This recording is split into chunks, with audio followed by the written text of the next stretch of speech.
AZ Reloader coming back at you. It's been a while since my last video. I'm gonna do two videos today, two different things. The first video for today that I'm doing is on the Palmetto State 9mm. It's supposed to be like a Glock Gen 4 clone 9mm, um, polymer lower and uh, steel slide. So I got this right after Christmas. They had a sale where it comes almost just like this. Ignore the trigger with the threaded barrel and the Vortex red dot sight.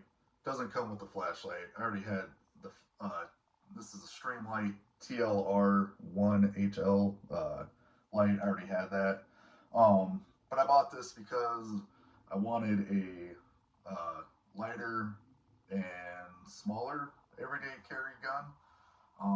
And so far, there's been one issue that has kept this in the safe until now. I finally got it fixed. Hopefully got it fixed. So when you buy this from Palmetto State, it comes with a Gen 4 Glock trigger. Does not come with this flat face trigger. This trigger I upgraded to. It's a flat face Timney. I think it's the SSA trigger. It's recommended for Glocks, but as I found out, it is not recommended for the PSA Palmetto State Glock clone. I was told that the tolerances in here are too generous, and that's why Timney does not recommend it for this particular model handgun. Um, and living in Arizona, I was able to correspond with Timney about some light primer strike issues that I was having with this trigger. Um, and they told me bring it on down and we'll see what we can do to get you back out shooting. And so I took it down and they upgraded. Grab a pointer here. So I guess they have an update on this trigger bar right here. Um, so they swapped that out, and then they did something back in here. Try and get that on the camera. Something back in here because this metal piece right here with this little nipple was that way more. And so when you pull the trigger, this trigger bar, try to show you here, would try and get a better angle there, would go past that piece of metal with the nipple and contact the back of the polymer frame. And that's what would cause the light primer strikes because it was not keeping this part right here down low enough to let the striker clear to fire. So I'd have to pull this sometimes 3 or 4 times, pull the trigger, and then it would finally fire. Sometimes it would allow the striker to go and get a light primer strike, round would not fire. And when you have something that you want to use as an everyday carry, you don't need to be having that issue with your everyday carry gun because you go to pull this out and use it. God forbid you're put in a situation where you got to defend your life, and the other guy's got a gun. You're gonna be SOL if this trigger does not work for you. Um, I was kind of aware of the light primer strike issue before I bought the trigger. Um, but uh, if I remember correct, the post that I went back to looking to see if there's still any issues with this Timney trigger, even in Glocks, guys with Glocks are having the same issue. So it's not just Palmetto State lowers that are having this issue. Um, but I think it was 3 or 4 years old was the earliest, or the latest, I should say, post that I was able to find anywhere on the internet about this trigger, Timney trigger, having light primer strike issues. So I kind of assumed that Timney had fixed that. That Timney had really looked at it and fixed it. I mean, maybe this is the fix, um, but for whatever reason, it's not being broadcast out there. I don't know why. But Timney did say that the tolerances in this Palmetto State polymer lower are greater than a Glock. So that's why they don't recommend their trigger in this Palmetto State polymer lower. It'd be nice if Palmetto State would state that on their website, but it's nowhere on their website. Because I looked, because since I knew that there was like primer strike issues in the past, I looked through all their literature and it did not say anything about we do not recommend the Timney SSA trigger for our lowers or anything. So I'm going to go try this. I have not tried it yet to see if it is reliable and functions properly. I will be trying that soon, and I'm not going to treat it with finesse.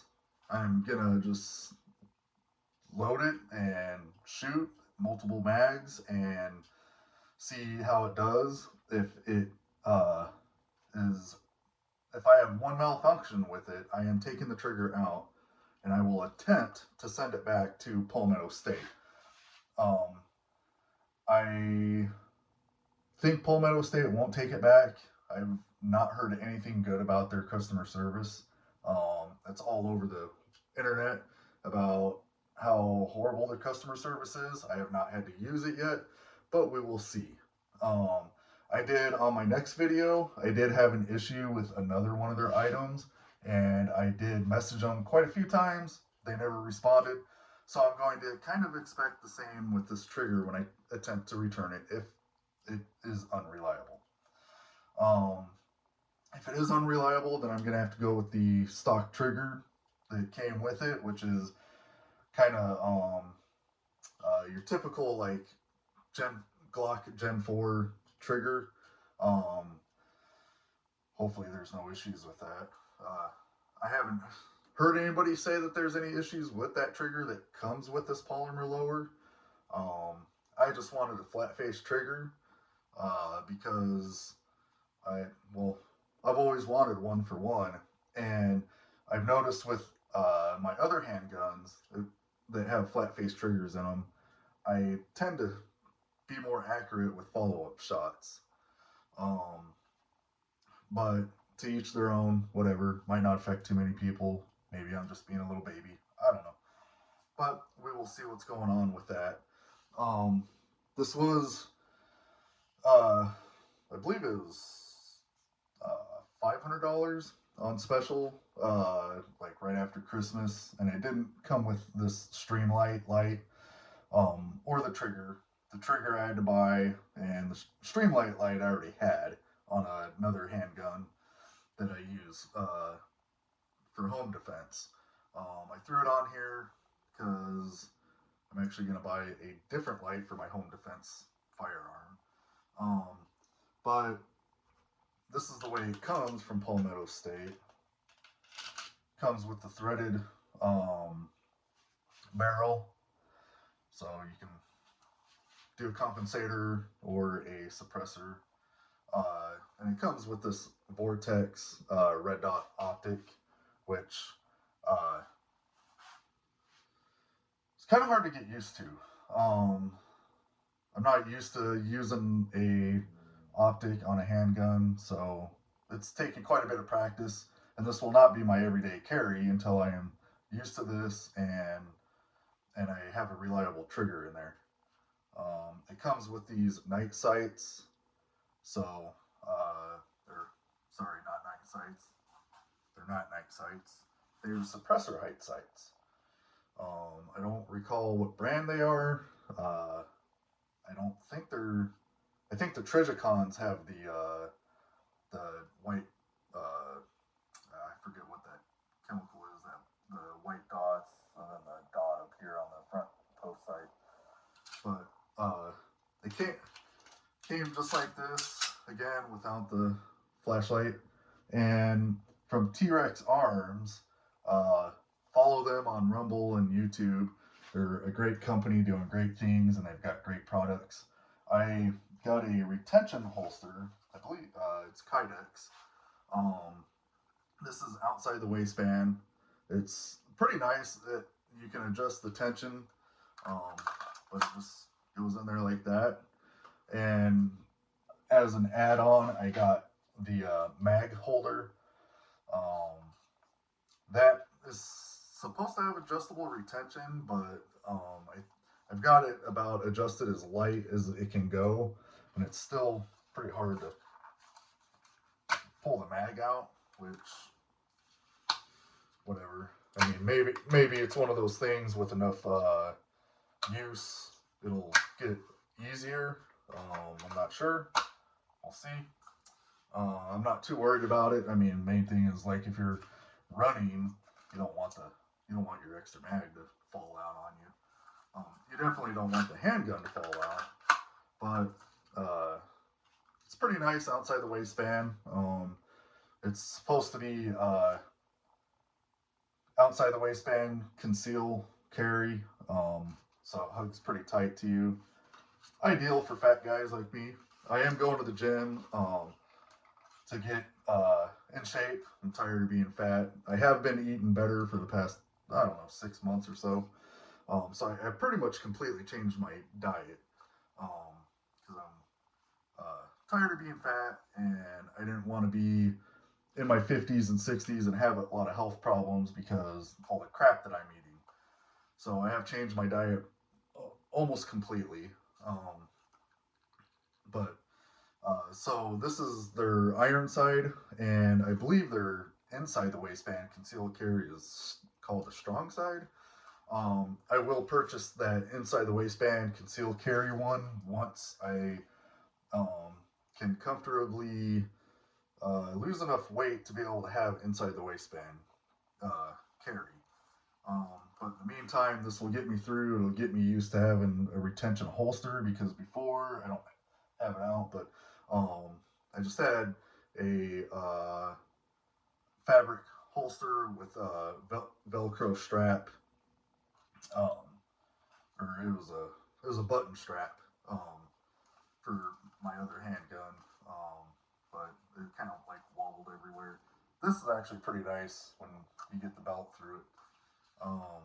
So we'll see how everything works out again with the trigger right there. Hopefully it is reliable and I don't have to change it back to the stock trigger that came with it, because it'd be kind of a big disappointment. I mean, but you do get what you pay for. I mean, if I went with a Gen 4 Glock that was set up with this, I'd probably be looking at $800 or something, and this was 500. So, I mean, shame on me, I guess, for saving some money. But I'm a sucker for cheaper guns, not like tourist cheap, but cheaper. So that's my video for this guy. I will give an update on this trigger um, in another video. Let you know how it did, and then we'll go from there and see what happens. Until next time, remember to like, subscribe. I am on Rumble along with YouTube. I am posting my videos on both platforms. A lot of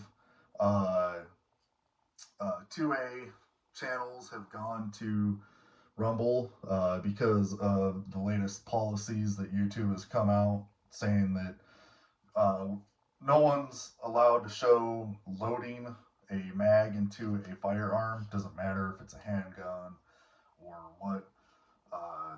So a lot of people are going over to Rumble just because there's no restrictions over there, because apparently loading this into this is evil. I am evil for doing that. I don't know what the reasoning is behind that, and it's YouTube, so they're not going to give any reasoning. They're kind of like the ATF. They're going to do what they want when they want, and with very little explanation. Speaking of the ATF, uh, my next video has something in it or on it that is a little restricted now. Um, and there's a lot of lawsuits against the ATF on um, pistol braces. Let's hope that those get overturned. Do what you can to talk to your uh, congressman and uh, Senate person about uh, getting on the ATF because, I mean, law is pretty plain. ATF cannot make law, and that's what they've done. And Merrick Garland has signed it. And apparently, all the three-letter alphabet agencies are allowed to do that now. You know, good old government for us. Um, they're protecting us, though. So just remember that. But until next time, AZ Reloader out.